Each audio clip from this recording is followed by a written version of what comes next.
spoilers because, aliens and other stuff. Halloween. The time of ghouls. The time of scares. The time of eating candy from brands that you strangely never see on regular days of the year. In a time like this, there are many ways to celebrate such a glorious time of the year. You could trick or treat. You could go to a haunted house. You could throw an absolute rager party, yeah? Just a fucking absolute crazy little affair, you know? You do the bottle shots and spin the tail on the bottle and something with toilet paper.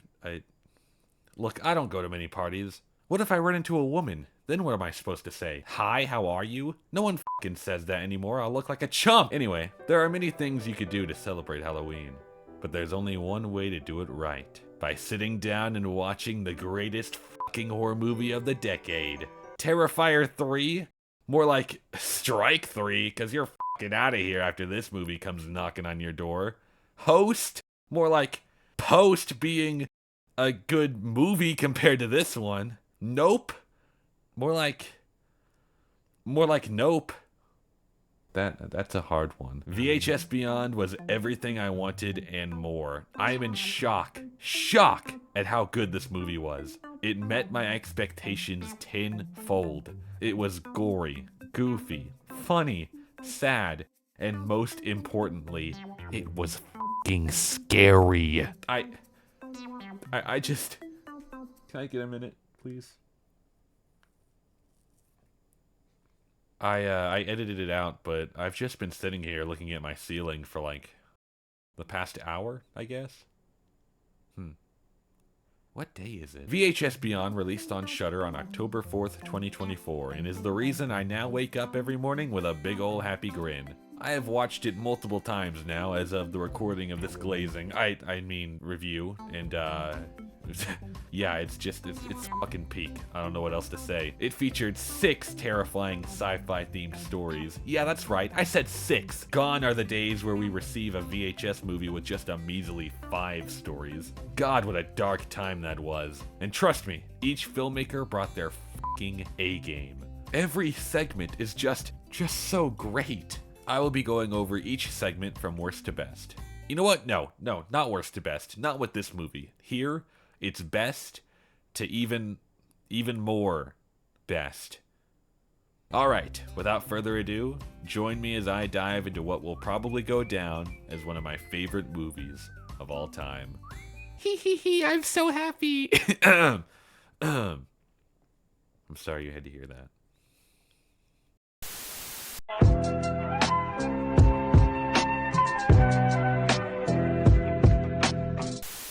Guys, you know how I said earlier that every segment in VHS Beyond is great?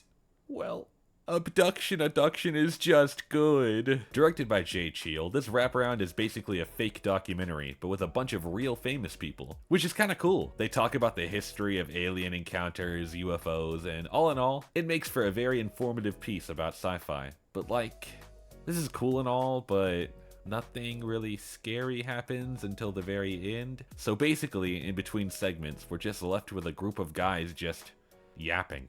But to be fair, it's good yapping. I wasn't in love with it, but it wasn't bad by any means. It was a short and sweet little interlude that never stopped the movie's brisk pace, nor overstayed its welcome. However, that end scene is pretty fucking horrifying. Jesus Christ, dude. Could you imagine this guy being your fucking sleep paralysis demon? What are those? Fucking eggs or something? Is this a sick thing that happened to Emily when she was younger situation? Or STTHTEWSWY,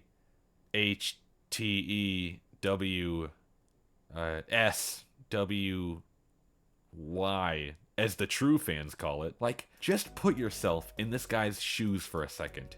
You're in your bed, you can't move, your eyes are wide open, and you see fucking Galaxar's sexy cousin over here, snake charming your insides out of your body. What do you even do? How do you even continue with your life after some alien rearranged your guts while you were asleep? I know what I said. So yeah, Abduction Adduction is a harmless addition to VHS Beyond. While it's not exactly the most essential portion of the movie's many plots, it does not bring the movie down in any way and ends it on a pretty creepy note. 6.75 out of 10. Alright guys, it's all uphill from here. I'm a bird. Stork is pretty freaking awesome. Sometimes when you're watching something on the big ol' screen, you don't want anything profound or meaningful. You just want something to turn your brain off to and enjoy. And if that's what you're looking for, then look no further with Stork. Directed by Jordan Downey, Stork is basically a Resident Evil video game brought to life. You know, you got your zombies, your guns, your decrepit monster of whose origin is a complete and utter mystery, making us question what truly lies in our vast universe besides us. You got your chainsaw. Stork is not only a fun time, it is a really good introduction to what this movie is going to be. The first segments in each VHS movie always have that hard task of setting the tone for the movie. But Stork does just that without breaking a sweat. The practical effects are amazing, the monster designs are really spooky and gross, the characters are all pretty entertaining. All in all, this is just pure fun. I love this concept and it's executed quite well. I will say there are a few times when the feeling of found footage is sort of lost upon the viewer. Like, for example, this shot. What is happening here? Did they all stop in front of the baby murder house and go, you know what, this would be a great place to do a group pose? Things like that I was not a fan of, but they only happened a few times. It's not like they lasted the entire climax or anything. I will never forgive you, Dante. Anyway, Stork was a very fun and goofy ride and a great opener for VHS Beyond. For me, it may have been overshadowed a bit by the segments that follow it, but that's not a bad thing, trust me. So yeah, good job, Jordan Downey. I give your segment a 7.25 out of 10. Dude, imagine a spinoff is made where this police unit just mows down different monsters and villains from the VHS franchise. Wouldn't that be cool? No? Only I think that idea is awesome? Okay, fine, whatever. Fuck me, I guess. Next segment. When I grow up, I want to go to the moon! Why wait? Stowaway was very creepy and I loved it. Given the complete chaos of the segments before this one, it was nice to end on more of a slow burn type of horror. Alana Pierce does a good job as the UFO obsessed protagonist. The camera work is really well done. It's got a perfectly unsettling aesthetic to it that I just love. Felt like I was watching a lost episode of The Twilight Zone at times. The plot goes in a direction that you definitely do not expect, which I appreciate. Like, seriously, what the hell was that ending? What a horrific fate to leave your main character in. Like, god damn. I don't know why, but for some reason I thought this segment was gonna have a happy ending. Oh, how naive I was back then. God, I just end up feeling so bad for her by the end of the short. Like, just look at her. Could you imagine being mortally injured numerous times, only to have your body completely reconstructed to this garbled mess of DNA? This ending gets more and more horrifying the more you think about it. I will say, there are a few things about this segment I don't totally love. For one, it can get a little too slow-paced for me. Not in like an agonizing way or anything, but it just felt a tad bit slow at times, especially towards the middle. Plus, I don't love some of the dialogue that Alana's character says. It's a little blunt. Like, whenever her finger is healed but it looks different, we don't need to hear her say, oh wow, my finger healed but it looks different. I'm paraphrasing, but still, the dialogue could have used a very, very minor tweak. Another thing, this might be a nitpick, but I feel like we never got a moment for her to fully realize the situation she is in. Like, I don't care how obsessed with aliens you are, if you happen to find yourself in an actual UFO launched in space, you're gonna at least just sit in silent shock for a moment thinking, holy shit. Regardless of those small things, Stowaway is an unnerving journey that truly revels in its charm, restraint, and gross body horror. 8 out of 10. I wanted to go bowling! Holy moly. I love Live and Let Dive. Directed by Justin Martinez, this short is a perfect representation of why I love this franchise as much as I do. It is just 15 minutes of pure horror and chaos, and I could not have been more happy with it. The first 10 minutes alone might go down as one of the best moments in VHS history. I mean, just look at these shots of the camera guy falling to the earth. Exceptional cinematography. You could tell that Justin Martinez just wanted to go balls to the wall with this one, and believe me, he did. And God, the gore in this one, holy shit. I did not think this one would have so much blood, but it did. Watching these things brutalize member after member of the group was fucking crazy. At first, I thought they were just gonna leave what the aliens do to them to the imagination, which in its own way is scary enough. But then they show the aliens doing this shit, and oh my God, this is just as bad, if not even worse. The ending to this segment was very well shot and had some terrifying implications. I cannot stress this enough. I love this segment. Although, you know, it's not like perfect. The visuals of the aliens can look a little rough at times, like this shot, for example, and this one. And this probably should have just been cut altogether, to be honest. And while that ending is great, it does drag for a tiny bit. I think it would have made a much creepier ending if the camera fell off of Zach while he was being abducted and we watched him disappear into the sky from the ground. But maybe that's just me. Overall, this segment is a near perfect bundle of horror and chaos. While it did have minor room for improvement, it is still a frighteningly damn good time. 8.25 out of 10. That's a messed up looking dog. Oh, what the f***, Justin and Christian Long? What the f***? This segment rocks. I have seen many reviews for this segment, and frankly, I am shocked. People are calling it funny? I'm sorry. What is funny about this? This is one of the scariest shorts in the entire VHS franchise for me. Like, seriously, what is funny here? What else tickles your funny bones, you fucking psychopaths? The Poughkeepsie tapes? What, do you turn on Megan is Missing anytime you're feeling low just to have a good chuckle? Jesus. At least with Tusk, I can understand why you would find it a little bit laughable because, let's face it, this costume looks pretty goofy. But dude, look at this. I mean, who is writing all these reviews? Bo? Fur Babies is an absolutely amazing segment with great acting, tension, and just the most horrific body horror I've seen in a long time. Jesus Christ, this shot alone kept me awake at night. Who the hell is laughing at this? Like, put yourself in these characters' shoes for a second. Imagine being kidnapped and crammed into a tiny cage, being fed nothing but kibble and little dog treats. Imagine having your jaw surgically removed and replaced with the bulky teeth of a canine, causing your mouth to permanently protrude out in a disgusting scowl, paw pads sewn to your hands, fur grafted to your skin. Imagine being so traumatized, so mentally destroyed that your mind just breaks completely and you actually start to think that you are a dog.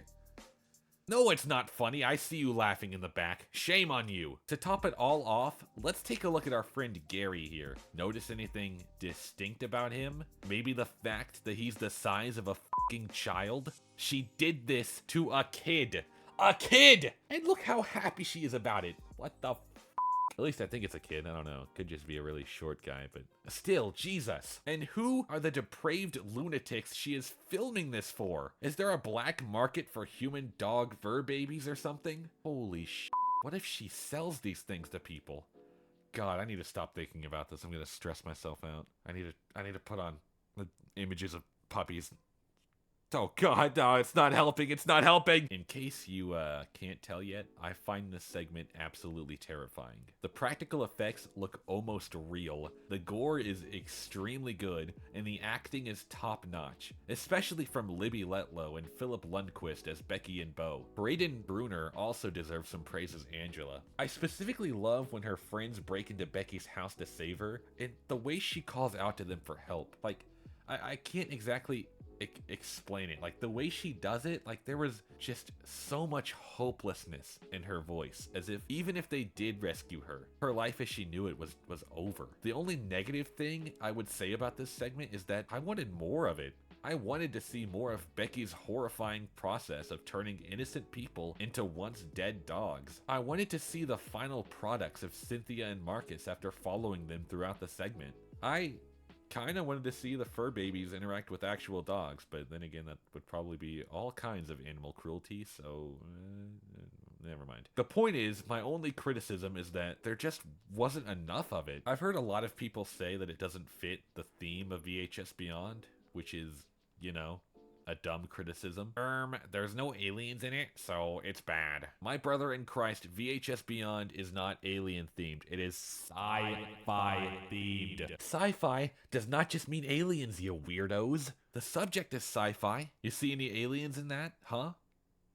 Wait, don't answer that question. So yeah, Fur Babies is a blast of a segment. Just like Stowaway, it gets more and more terrifying the more you think about it. While there is one more segment in Beyond I haven't talked about, which outshines Fur Babies just by a tiny little smidge in the plot department, to me, Fur Babies is by far the scariest segment in this entire movie.